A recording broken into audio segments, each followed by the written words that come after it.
حضرت عمر رضی اللہ تعالی عنہ کا اپنی بیوی کو مشک تولنے سے انکار۔ حضرت عمر رضی اللہ تعالی عنہ کی خدمت میں ایک مرتبہ بحرین سے مشک آیا۔ ارشاد فرمایا کہ کوئی اس کو تول کر مسلمانوں میں تقسیم کر دیتا۔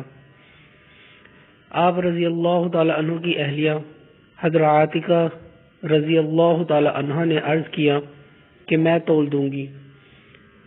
آپ رضی اللہ تعالی عنہ نے سن کر سکوت فرمایا۔ تھوڑی دیر میں پھر یہی ارشاد فرمایا کہ کوئی اس کو تول دیتا تاکہ میں تقسیم کر دیتا۔ آپ کی اہلیہ نے پھر یہی عرض کیا۔ آپ نے سکوت فرمایا۔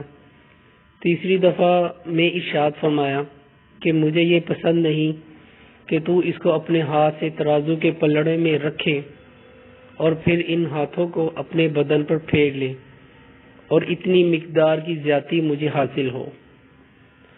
یہ کمال احتیاط تھی اور اپنے آپ کو محل تہمت سے بچانا، ورنہ جو بھی تولے گا اس کے ہاتھ کو تو لگے گا ہی، اس لیے اس کے جواز میں کوئی تردد نہ تھا۔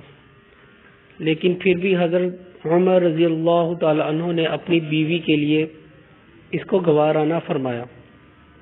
حضرت عمر بن عبدالعزیز رحمۃ اللہ علیہ، جن کو عمر ثانی بھی کہا جاتا ہے، ان کے زمانہ میں ایک مرتبہ مشک تولا جا رہا تھا تو انہوں نے اپنی ناک بند فرما لی اور ارشاد فرمایا مشک کا نفع تو خوشبو ہی سونگنا ہے۔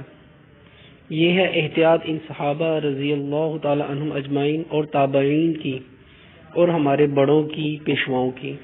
اللہ پاک ہمیں صحابہ کرام رضی اللہ تعالی عنہ کے نقش قدم پر چلنے کی توفیق عطا فرمائے۔ آمین۔